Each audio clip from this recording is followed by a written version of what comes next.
dear students, in this today's lecture, we will talk about the nuclear models and why the need of these nuclear models it comes into line, and what are the major developments after the Schrodinger wave theory. So using that theory, they have a so there are various models who try to explain the nucleons interaction within the nucleus.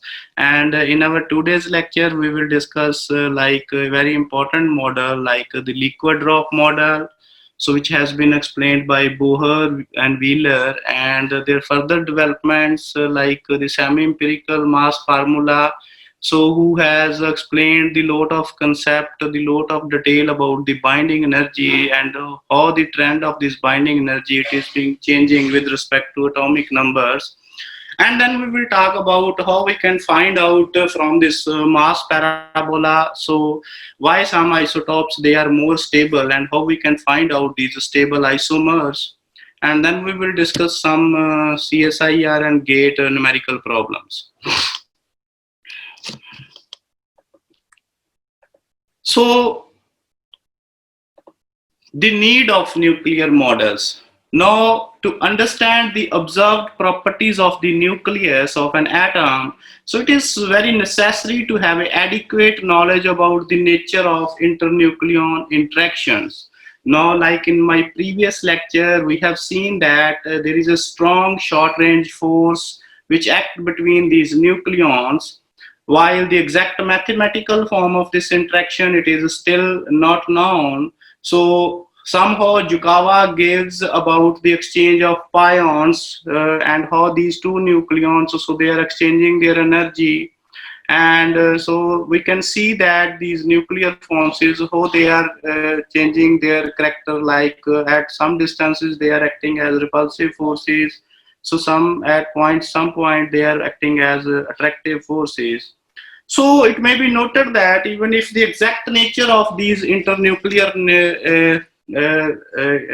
interaction, if we know, then it would be extremely difficult to develop a satisfactory theory of the structure of this nucleus. Because if I talk about the higher atomic nuclei, so in which there are large number of neutrons and protons, so it is it becomes very impossible to solve the Schrodinger wave equation exactly for those many body problems. So therefore, in order to explain these nucleon interaction within the nucleus, so various models it has been proposed so by the scientists, so which explain about these nuclear structure. So you will see that so they will explain about the different characters of these nucleus. So the usefulness of these models, so it depends on the extent to which its predictions they are confirmed by experiment. So we will say that the best model is that model, so whose theoretical predictions, so they quite fit with our experimental results. So nuclear models, so we will generally discuss in this lecture about the liquid drop model, but after that we will also discuss about the shell model and the collective model. So if we talk about this liquid drop model, so it provides a good agreement with the observation, so how the binding energy it is being changing with respect to these nucleons. And then what are the failures of these liquid drop models? So due to the failures, so there is some another models which are needed. So the shell model so explains some of the limitations of the liquid drop model. So before explaining this liquid drop model, I would like to explain that generally these nuclear models, so they are of two types. So first is independent particle models. So in independent particle models, so generally the degrees of freedom, so they should be considerable exceeds the mean free path of the nuclei, and you will see that in this case the stationary objects they are paired off in such a way that the value of these nuclear parameters, so they are single unpaired nucleons. So in independent particle models, So the examples are shell model, Fermi gas model, unified model, collective models. So in these models, so what is the major implications? The nucleons move independently. So nucleons move independently within the nucleus.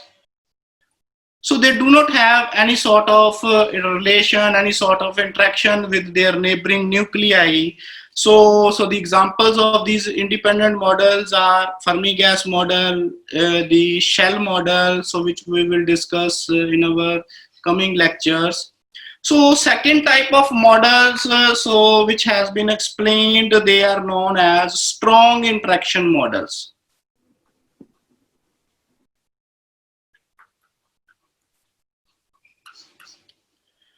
So in this, the nucleons, they are strongly coupled to each other because of their strong and short range interactions. So in these type of models, so the nucleons which are present within the nucleons, so they are strongly coupled with each other. So having some sort of interactions, so they are exchanging their energies between these nucleons. And the examples of these strong interaction models, so they are liquid drop model. So which is the best example of this strong interaction model. Nielsen model is also the example of this SIM models. So talking about this liquid drop model, so this model, it was first proposed by Neil Bohr in 1937.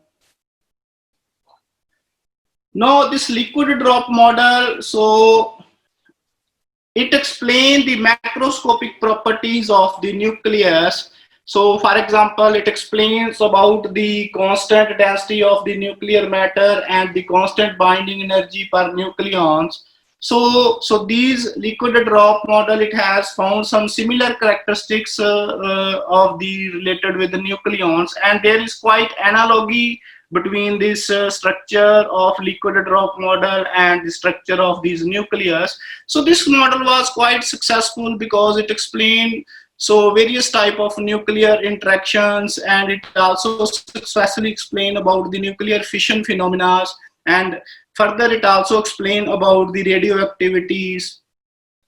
So why some particles so which are coming out from these nucleus like alpha, beta or gamma particles.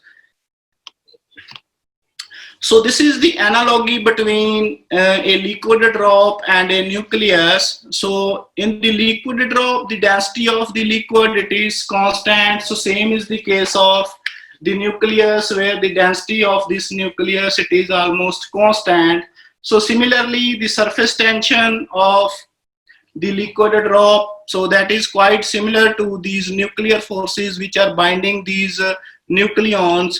So if I talk about the density of the liquid drop, it is analogy with the density of this nucleus. All nuclei, they are considered to behave like an incompressible drop, and the density of this spherical drop, it is independent of its volume. So same is the case, nuclear density, it is also found to be independent of this nuclear volume. So how it is independent? So you can find out the binding energy, or if I talk about the density of nuclear matter, so we have seen that the nuclear radius, so it is directly proportional to mass number cube root, where A is known as the mass number, and the nuclear volume, so it is directly proportional to mass number. So nuclear mass in this case, so mass is almost equal to A, and the density of this nuclear matter, so density is mass over volume. So if I divide these two terms, so A get cancelled. So you can see that so this density of this nuclear, it is independent of this nuclear volume. So same is the case of this liquid density. So second point is the liquid drop, it is spherical in shape due to some sort of surface tension forces, so which are acting towards the center, and that that's why the shape of this liquid drop, it is spherical. And the same is the case of the nucleus. So there is some sort of interaction which occurs between these nucleons, and which is keeping these nucleons intact within these nucleus. And so the surface tension of this liquid drop, it is quite relatable with the nuclear forces which are present between these nucleons. So third character you can relate is the latent heat. So latent heat, that is quite related with the binding energy. So if I talk about, so for example, if in a molecules, so there are some interactions, so limited number of interactions, so which occur within these liquid drop, and these interactions, so they are within the immediate vicinity. So the number of interacting pairs, so it would be linearly proportional to n. So for example, so this is my liquid drop, and there are so atoms or molecules which are present within these liquid drop, and this atom, it has more closer interaction with their neighbor as compared to the atoms which are present very far away on the surface of this drop. So you will see that the interacting pairs, it will be directly proportional to the number of interactions which are happening. So the same concept, it is being spotted with the latent heat capacity of this liquid drop. So for example, total amount of heat required to evaporate a drop of liquid, it is linearly proportional to number of molecules or atoms which are present within that drop. So for example, the heat required to evaporate 2 grams of liquid is twice than the heat required to evaporate 1 gram of liquid. So same is the binding energy, more the number of nucleons, so more stronger is the binding energy, lesser number of nucleons, so lesser stronger is the binding energy. So next step is the evaporation. So evaporation, so similarly, if I heat a water, for example, if I consider some sort of water, if I try to start to heat those water molecules, and you will see that water starts to evaporate. So once the temperature, it exceeds 100 degree. So similarly, the case of the disintegration, so when the nucleons, they are in the excited states, so they will try to emit some sort of particles in the form of alpha, beta, or gamma radiations. And by emitting these particles, so they are trying to come to the more stable nucleus. So another analogy is related with compound nucleus. Like you will see that the water, it can condensate to form some sort of a ice. So similarly, we can see that there is formation of compound nucleus within this nucleus. So these are some of the points, so which are quite analogous between this liquid drop and this nucleus. So that's why using this liquid drop model, so Bohr and Wheeler, they gave the concept of this nucleus structure. So similarly, the water, within the water molecule, you will see that there are number of collisions which happens between these atoms. So same is the concept of within this nucleus, these nucleons, so they are exchanging their energy, and due to these jiggle motions, so they can be converted from neutrons to proton and vice versa. So later, after the discovery of this liquid drop model, so the Bethe and Weizsäcker, these two scientists, so they explain about the nuclear masses, which explains the connection between the theory of nuclear matter with some experimental information, and their semi-empirical mass formula, it explains a lot of information about the binding energy of a nucleus. And the binding energy concept we have already discussed in our previous lecture. So this is the binding energy, which is equal to mass defect delta m into c square. And from this we can calculate the mass of nucleus. So that is equal to Z, that is number of proton, multiplied by mass of proton, plus A minus Z, that is equal to number of neutron, multiplied by mass of neutron, minus binding energy over C square. So they have explained 5 different types of binding energy which exist within these nucleons, so which are keeping these nucleons in a stable form, or who are keeping these nucleons, so by adding in the nuclear forces. So first type of energy, so they have talked about the volume energy. So the volume energy, so that is the nuclear forces on a nucleons, so is due to only to a few nearest neighbors and not all the other nucleons which are interacting with these nucleons. And you will see that the volume energy, so it is no longer a constant, so the value of this, it gets changed with respect to change in value of A. So the total binding energy, it is proportional to A. So binding energy, it is directly proportional to A. So this contribution, so that is the linear proportion of binding energy with mass number. So they derived a formula. So binding energy, which is directly proportional to AV into A, where AV they have considered as a volume constant, and whose value it is dependent upon these mass number, and general value we generally consider this volume constant, that is of the order of 14 mega electron volt. So second type of energy which is playing the role for the binding of these nucleon is the surface energy. Now since nucleus, it is assumed to resemble a spherical liquid drop who is having a radius that is of the order of R naught A1 over 3. So we assume that a force similar to the surface tension of a liquid, it acts on these nucleons near the free surface of these nuclear sphere. Now these nucleons, so they are acted upon by attractive forces due to these nucleons inside this sphere, and there are no forces which is acting from this outside. So that's why this nucleus, it is considered as a spherical shape.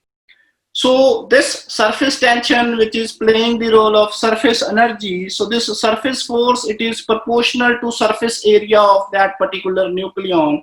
So suppose this is the surface, so some nucleons which are present within the center, so these nucleons which are present on the boundaries, so there is some sort of interaction which exists, which is keeping all those nucleons, all those atoms and molecules, and that's why this shape of this nucleus, it is a spherical shape. Now this surface force, it is proportional to surface area of nucleus, and the surface area of nucleus, so that is equal to 4 pi r square, and that is equal to 4 pi r naught square A2 by 3. So you will see that the existence of this surface force, it tends to reduce the binding energy. So the surface nucleons, so they reduce the binding energy by an amount proportional to their number. So how much binding energy, so that is being reduced due to this surface energy, so that is equal to minus of AS A the power 2 by 3. So where this AS, that is known as the surface energy constant, and whose value is 4 pi r naught square, we can calculate from here. And this constant, surface energy constant, that is of the order of 13 mega electron volt. So this surface energy, so this negative sign, it is showing that it is reducing the total binding energy of this nucleus. So third type of energy, so that is the Coulomb energy or Coulomb repulsion energy. Now you know that the Coulomb repulsion between these protons in the nucleons, so they tend to weaken these nuclear binding energy. So more the number of protons which are present within this nucleus, so more is the repulsion which happen, and more it will weak the nuclear binding energy. So this repulsive force is being of long range, so you can calculate by developing a sphere and by accumulating the charge over layer, and we have found that the value of this Coulomb energy, it is of the order of minus 3 by 5 q square, if q is the total charge for a complete sphere of radius r, and by putting these values, z is square over 4 pi epsilon naught r. So this EC, it comes out to be minus of AC z square over a 1 by 3. So this relation, so z square we can write if the value of number of protons, so they are very large. Otherwise we can write this formula as z minus 1 over a 1 by 3. Here AC, that is known as the Coulomb energy constant, and whose value it varies from 0.6 to 0.75 mega electron volt. So depending upon the number of nucleons which are present within these nuclei. So this again, it is having a negative sign because it is reducing the total binding energy of this nucleus. So the surface energy and the Coulomb energy, so they are having the adverse effect over the total binding energy. So next type of energy, that is known as the asymmetry energy.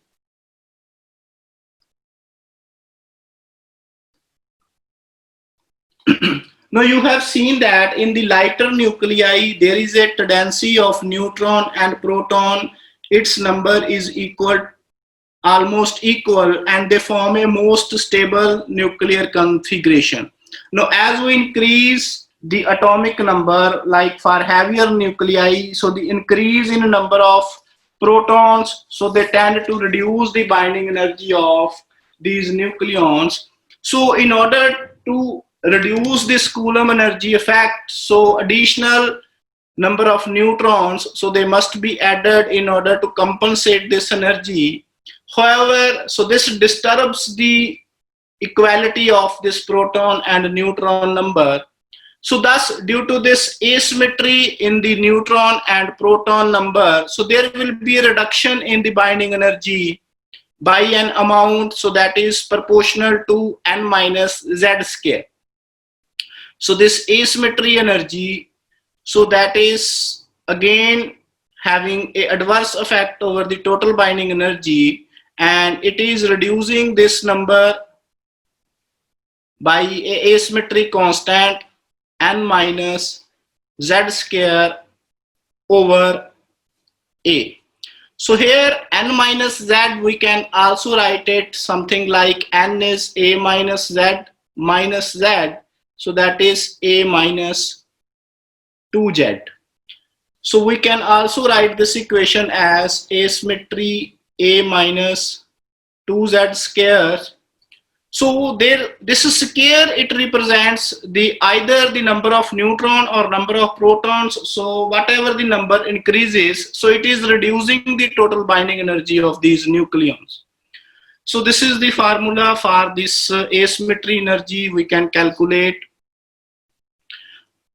So you will see that in this figure, like the proton and neutron, so their number is almost same. So they are having low asymmetry energy as compared to this figure, where the difference in number of proton and neutron, so which is causing the more asymmetric effect, and in this case they are having higher asymmetry energy.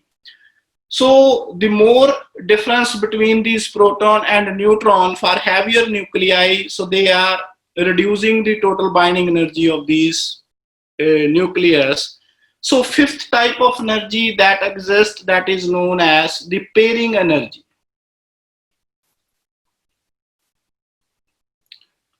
Now, a close study of the binding energy of different nuclei, so we have done in our previous lecture, and we have seen that the even nuclei, they are more stable nuclei as compared to odd mass nuclei, and the least stable nuclei are odd nuclei. Now, if you see that the even nuclei, so there is easy for this neutron and proton to make pairs, and if there is either a odd proton or odd neutron, so one of the proton or neutron it left unpaired, and due to that, so there is some sort of energy which is being reducing the total impact over these binding energy. So the odd mass nuclei, so they are more strongly bound as compared to this odd nuclei, and they are less strongly bound than these even nuclei. And if you look at these values for even nuclei, so we generally use this formula plus sigma over A 3/4, and for odd A nuclei, so generally we consider it as a zero value, and for odd nuclei we consider that so there is the adverse effect and we are having the negative sign for this case. So these are 5 different type of energies, so which are adding to make the total binding energy of this nucleus. And this total binding energy per nucleon, so that is sum of volume energy, surface energy, Coulomb energy, asymmetry energy, and pairing energy.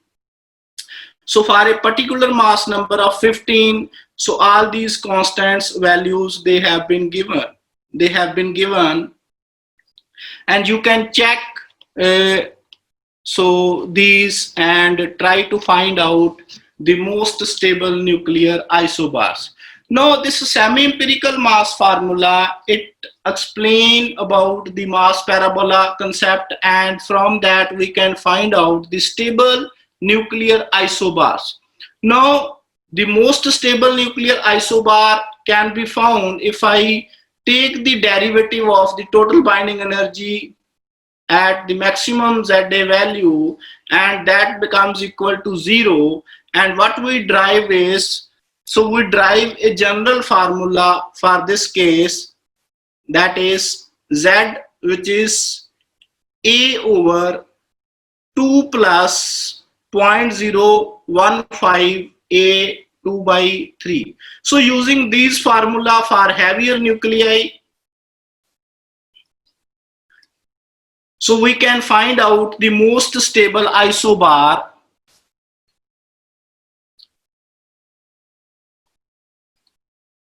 and using this formula, that is Z, which is approximately A/2, so this is for lighter nuclei.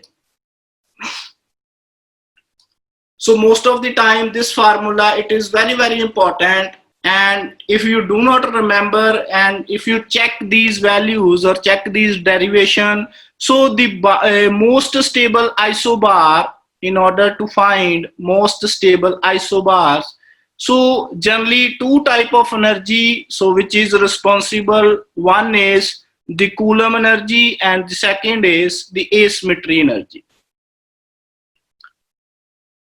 So you need to remember these 2 constant values, Coulomb energy and asymmetry energy values. So sometimes, so if you do not remember these values, then using this formula you can calculate. So we will do some numericals related to this, and from that most stable isobar you can find out what type of isobars, so they will undergo which type of radioactive emission. So using this mass parabola concept, you will see that the isobar to the left of this stable, curve, so they decay by beta minus emission. So for example, so this is the range so where most of the stable isobars so they exist, so having larger number of isotopes or isotones. So the left particles which are emitted, the left side of these isotopes, so they are having a beta minus emission, and the isobar which are to the right of this stable isobar, so they are undergoing positron emission or electron capture process. So these are some of the major achievements which I have talked about. So the liquid drop model, it successfully explained about the stability of the nucleus, because it clearly explained the R type of binding energy which are keeping these nucleons intact within the nucleus, and which is showing the stability of this nucleus, that is due to the binding energy of these nucleons. Apart from that, so he gave the concept of radioactivity. So he relate that, so as the liquid evaporates by gaining some energy from its neighboring molecules, so same is the process within the nucleus. So they gain some of the energy, so when they are in the excited states, by losing or gaining energy, so they are emitting some sort of particles, so like alpha or beta particles. So this liquid drop model, he successfully explained about the beta, gamma and alpha emission from the nucleus. So this liquid drop model, it successfully explained about the phenomena of nuclear fission. So why some nuclei which are having a spontaneous fission, why some nuclei which do not undergo nuclear fission. So for lighter and heavier nuclei, he derived a general ratio of Z square over A, which is of the order of 44. And if the value of this exceeds, then all those nucleus that will undergo spontaneous nuclear fission. So you have studied during your masters, like the case of uranium 92 238. So why this is undergoing a spontaneous chain reaction? Because the value of this uranium, so they have derived, it is coming of the order of 48 or greater than that. So that's why they are undergoing a spontaneous nuclear fission. So some of the points which liquid drop model failed to explain. So it failed to explain from the binding energy curve why some nuclei, so they are having more binding energy as compared to other nuclei or other immediate nuclei.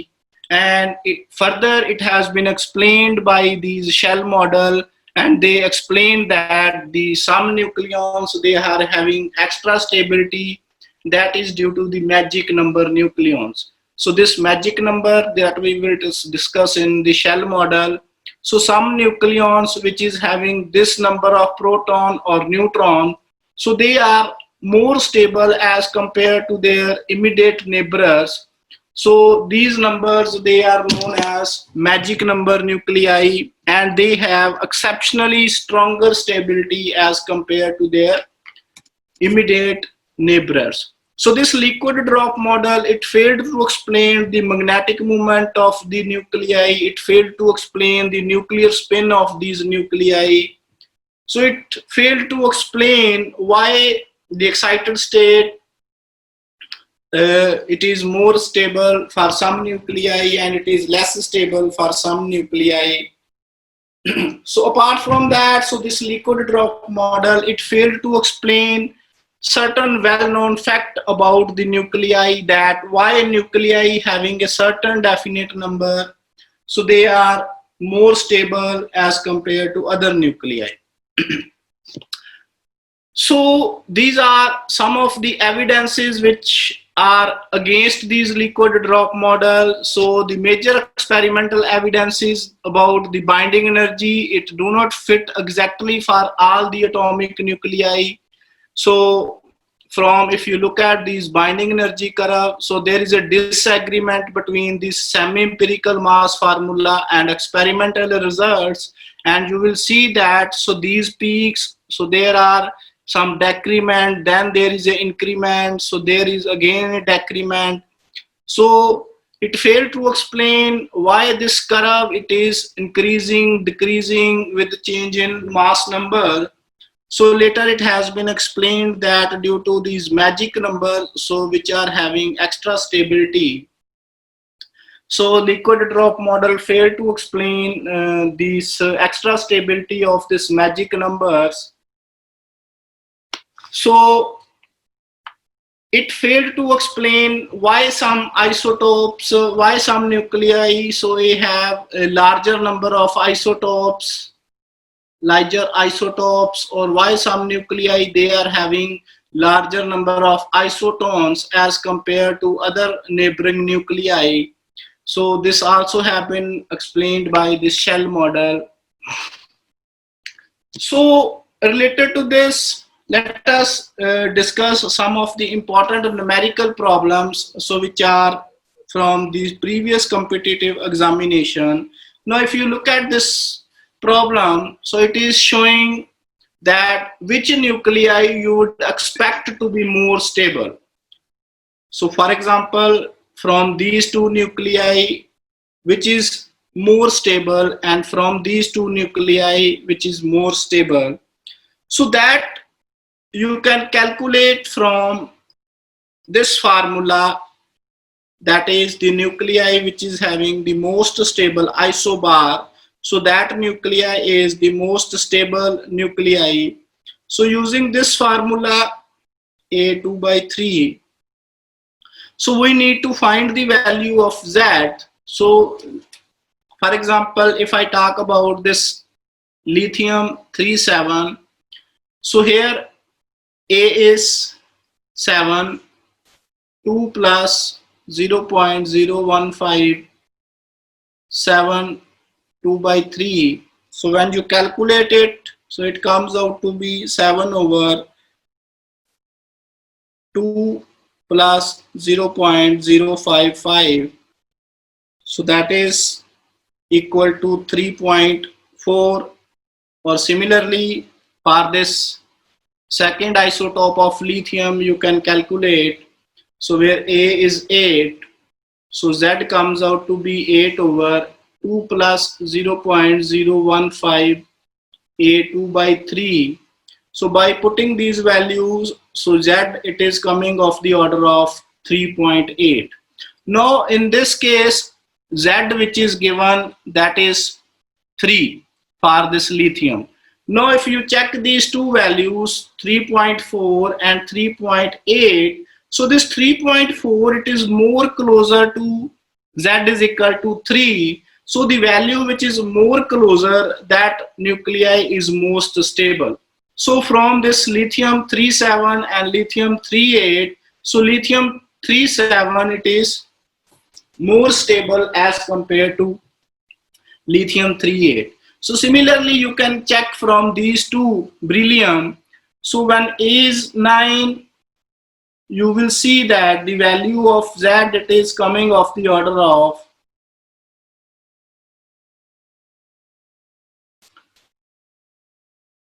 so that is 4.36, and when A is 10, so the value of Z, it is coming of the order of 4.8.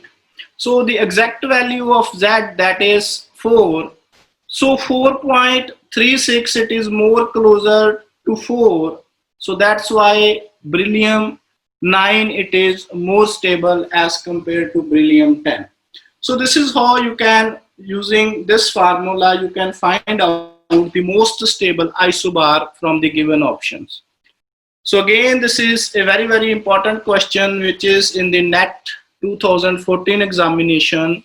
So it is saying that if the binding energy of the nucleus, so the formula of binding energy is given, and all those energy constants. Volume energy constant is given, surface energy constant, asymmetry energy constant, and this Coulomb energy constant, their values are given.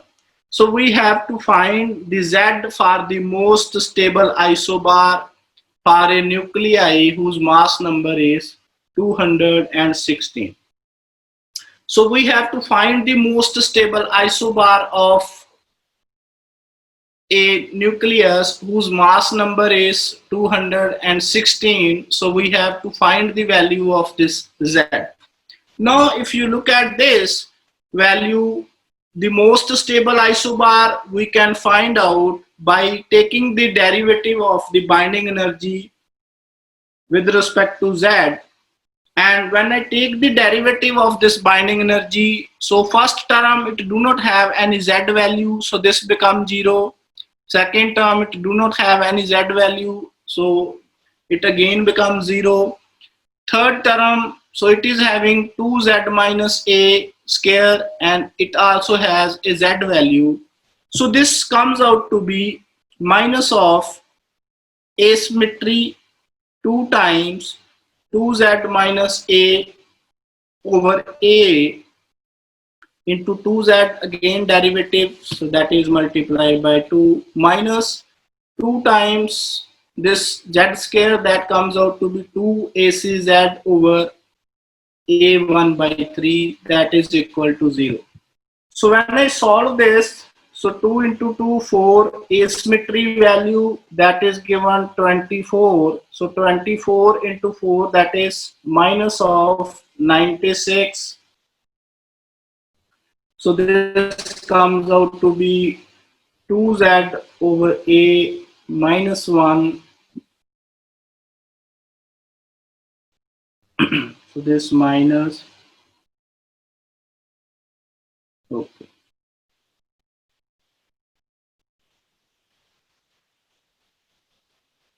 Minus of 2 times AC value is 0.75 into Z over A1 by 3, that is equal to 0. So if I take this minus sign common, so these two terms become plus. So I can write this as 96 2Z over A minus 1 plus 1.5 Z over A1 by 3, that is equal to 0. Now if I open these brackets, 192 Z over A is 216, that is given, plus minus 96 when I goes to the right hand side, so this becomes plus 96 plus 1.5 Z over A is 216 cube root. So when I cancel this, so they get cancelled with 4. So 48 and 54, again 6 into 8 and 6 into 9. So this comes out to be 8 over 9Z plus 1.5Z over 216 cube root is 696. So from this you can take Z as common, 8 by 9 plus 1 by 4, that is equal to 96, and you can find out the value of Z, that is around 84.29. So Z is approximately 84. So that atomic number, so whose Z is 84, that is the most stable isobar with a mass number 216. So correct option is option C. So next question is the Weizsäcker semi-empirical mass formula for an odd nucleus with Z proton and A nucleons may be written with this formula, where AI are constant independent of Z and A. For a given A, if ZA is the number of photons of the most stable isobar, the total energy released when an unstable nuclei undergo a single beta decay So we have to found the most stable isobar which is undergoing this beta decay emission. So again I will write the formula which is given of mass, that is alpha 1 of A plus alpha 2 A 2 by 3 plus alpha 3 A plus alpha 4 Z square. To find the most stable isobar, I take the derivative of this mass with respect to curly by Z. So in order to find the most stable isobar, so taking the derivative of this mass with respect to Z, you will see this term becomes 0, this becomes 0, this becomes 0. So we are left with this fourth term. So that is 2 alpha 4 into ZA, that comes out to be 0. So from these four options, so you will see that the value of this atomic number, it cannot be equal to 0. So if from this relation, if ZA cannot be equal to 0, so what does it mean? It means that the value of alpha 4, it must be equal to 0 in order to satisfy this equation. So the total energy released, so that is dependent upon the value of this alpha 4. So next question is the difference in Coulomb energy between these mirror nuclei of 2449 and Mn2549 is 6 mega electron volt, assuming the nuclei having a spherical symmetric charge distribution, and E square is approximately 1 mega electron volt over femtometer, then the radius of this manganese nuclei will be. Now, in this case, the Coulomb energy delta EC, that is given, which is of the order of 6 mega electron volt.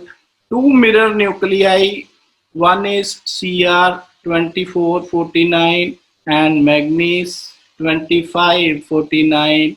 So you know that the mirror nuclei where the proton and neutron number, so that is interchanged by 1. So here proton is 24 and neutron is 25, here neutron is 25 and proton is 24. Now the Coulomb energy formula which we have derived, that is AC Coulomb energy constant A1 by 3. So EC is AC over A1 by 3 into Z square.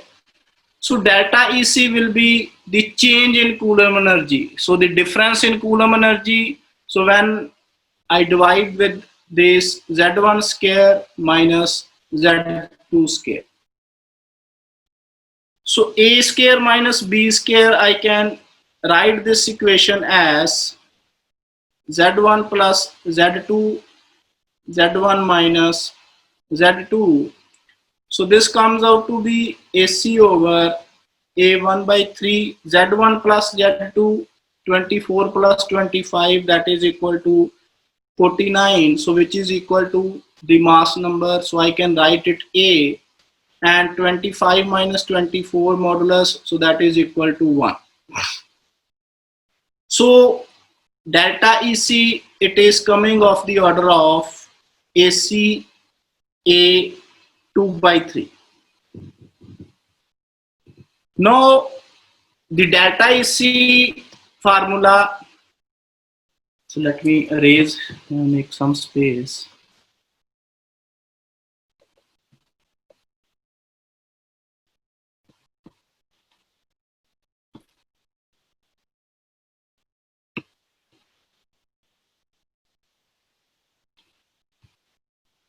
So we have found that the change in Coulomb energy which is coming of the order of this. Now putting the value of this AC, so that is the Coulomb energy constant term. Oops. Okay.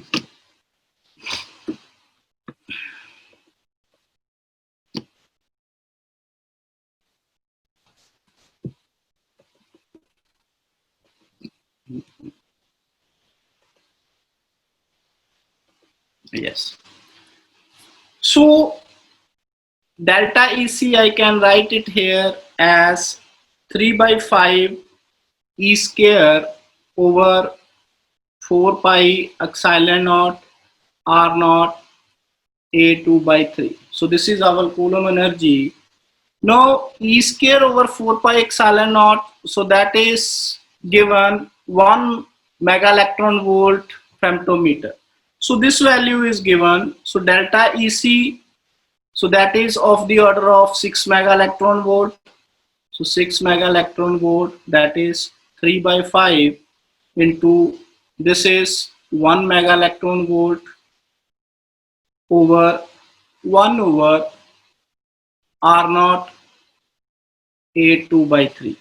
Now if I multiply with 1 over 3 in the numerator and denominator, you will see that, so this R naught A1 over 3, so this gives us the radius of that nuclei 1 over R, and this A2 by 3 into A1 by 3, so that is equal to A.